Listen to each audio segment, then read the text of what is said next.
अच्छा दोस्तों, हम अडोब इलस्ट्रेटर का मेन इंटरफेस तो समझ चुके हैं और हम ये भी लर्न कर चुके हैं कि हमें न्यू डॉक्यूमेंट की सेटिंग्स किस तरह से अडोब इलस्ट्रेटर में चूज़ करनी होती है किसी भी मीडियम में काम करने के लिए।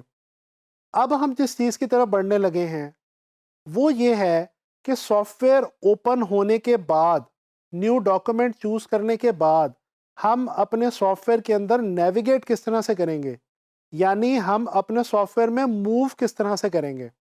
तो चलें आए, चलते हैं एडोब इलस्ट्रेटर की तरफ। अच्छा, ये तो चलें दोस्तों, एडोब इलस्ट्रेटर स्टार्ट करते हैं, ओपन करते हैं इलस्ट्रेटर को और नेविगेशन सीखने की कोशिश करते हैं एडोब इलस्ट्रेटर में। ले जी, हमारा एडोब इलस्ट्रेटर ओपन हो चुका है, हम न्यू डॉक्यूमेंट लेते हैं। अच्छा, अब मैं वैसे ही प्रिंट मीडियम का एक स्टैंडर्ड डॉक्यूमेंट जो है वो A4 साइज़ का चूज़ कर लेता हूँ और ये स्टैंडर्ड सेटिंग्स मैंने जो है वो डॉक्यूमेंट की सेट कर रखी हैं ऑलरेडी, ताकि मैं आप लोगों को आगे समझा सकूं। क्रिएट पे हमने क्लिक किया और ये अब हमारे पास इलस्ट्रेटर जो है वो ओपन हो चुका है। अच्छा दोस्तों, ये अडोब इलस्ट्रेटर का इंटरफेस तो मैं आपको पहले भी समझा चुका हूँ। अब इस वक्त जो हमने चीज़ यहाँ पे सीखनी है वो ये है कि हमने इस सॉफ्टवेयर के बीच में मूव किस तरह से करना है।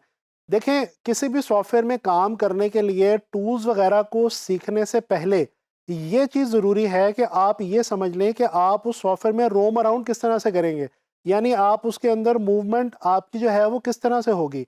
जिस तरह से किसी भी जगह पे आप एक जगह से दूसरी जगह जाने के लिए आपको किसी रोड को का सहारा लेना पड़ता है, आपको नेविगेशन का सहारा लेना पड़ता है। इसी तरह से कुछ ऐसे टूल्स हैं जो हमें यहाँ पे इलस्ट्रेटर के अंदर हेल्प आउट करेंगे जी, नेविगेट करने के लिए। तो चलें, मैं आपको वो 2-3 टूल्स ज़रा जल्दी से बताता हूँ और ताकि आप लोग फिर इलस्ट्रेटर में नेविगेट करना सीख जाएँ। आपके कीबोर्ड के ऊपर दोस्तों जैसे ही आप स्पेस बार को क्लिक करेंगे तो ये आपके स्क्रीन के ऊपर आपको हाथ का एक निशान बना हुआ नज़र आएगा, जैसा कि आप इस वक्त स्क्रीन के ऊपर देख सकते हैं। दोस्तों, इसको हम कहते हैं हैंड टूल। ये हैंड टूल किस लिए काम आता है दोस्तों? ये अपने इस आर्ट बोर्ड को मूव करने के लिए आप इस्तेमाल कर सकते हैं। ये आप देख सकते हैं, मैं इस वक्त स्क्रीन के ऊपर इस आर्ट बोर्ड को बड़े ही आराम से फ्री हैंड तरीके से मूव कर रहा हूँ। तो ये बेसिकली है जी हमारा हैंड टूल, जो कि बहुत ज़्यादा ज़रूरी है। और ये जो नेविगेशन के जो 2-3 टूल्स मैं आपको भी बता रहा हूँ, ये आप लोग बहुत रैंडमली कोई भी टूल इस्तेमाल करते हुए, कोई भी इलस्ट्रेशन बनाते हुए, कोई भी डिज़ाइन बनाते हुए आप इस्तेमाल करते रहेंगे। अच्छा, इसके बाद दूसरा एक टूल मैं आपको यहाँ पे बताता चलूँ, बड़ा ही इंटरेस्टिंग और बहुत ही इंपॉर्टेंट टूल है, वो है जी ज़ूम टूल। इसकी जो शॉर्ट की है ये है जी Z। जैसे ही आप Z प्रेस करते हैं कीबोर्ड के ऊपर, तो ये आपके सामने जो है एक, जिस तरह से मैग्नीफाइंग ग्लास होता है उस तरह का एक छोटा सा एक आइकॉन बना हुआ आ गया। और अगर आप गौर करें तो इसके अंदर प्लस का साइन है। दोस्तों, ये Z प्रेस करने के बाद आप जैसे ही क्लिक करेंगे तो ये आप देख सकते हैं कि आपका जो पेज है वो जूम इन होना शुरू हो जाएगा। अच्छा, अगर इसी टूल के अंदर रहते हुए आप ऑल्ट की जो है वो कीबोर्ड के ऊपर प्रेस करेंगे, उसके बाद जब आप माउस के साथ क्लिक करेंगे तो ये देखें, आप देख सकते हैं कि आपका जो पेज है वो जूम आउट होना शुरू हो गया। आपका जो आर्ट बोर्ड है वो जूम आउट हो रहा है। तो ये प्लस के साइन के साथ आप जूम इन करेंगे और ऑल्ट को होल्ड करके आप अगर रखेंगे तो ये आपका जूम आउट हो जाएगा। और इस तरह से आप हैंड टूल के साथ इसको वापस कहीं पे भी लेके आ सकते हैं।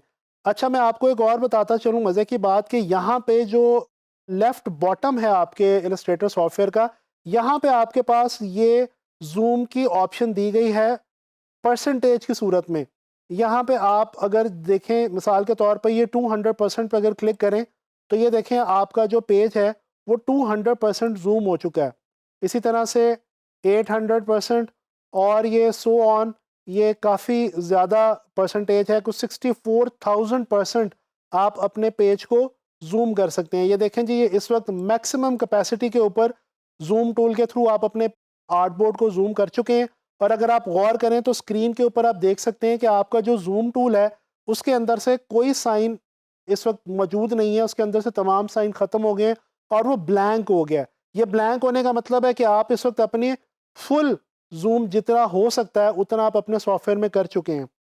इसी तरह से आप यहाँ पे अगर वापस आएँ तो ये आपके पास ऑप्शन है जी 100% की।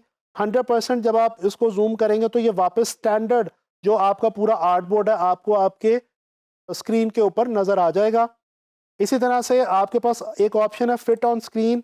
ये देखें जैसे ही आप फिट ऑन स्क्रीन करते हैं तो ये आर्ट बोर्ड आपका पूरा पूरा आपकी स्क्रीन के ऊपर फिट हो चुका है।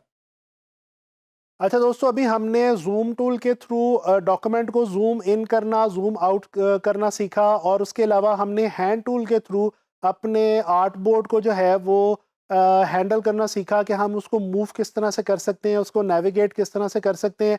तो ये दो टूल्स बहुत ही इंपॉर्टेंट और बेसिक से टूल्स हैं। इनको आपने अपने जहन में रखना है, इनकी शॉर्ट कीज भी याद कर लीजिए, और इनको आप गाहे बगाहे जैसे जैसे आप डिज़ाइंस बनाते जाएंगे और आगे मेरे साथ प्रैक्टिस इंशाल्लाह करते जाएंगे, तो इन टूल्स को हम बेसिक टूल्स के तौर पे साथ साथ जो है वो इस्तेमाल करते चले जाएंगे। तो उम्मीद करता हूँ कि आपको जूम टूल और हैंड टूल की अच्छे तरीके से समझ आ गई होगी।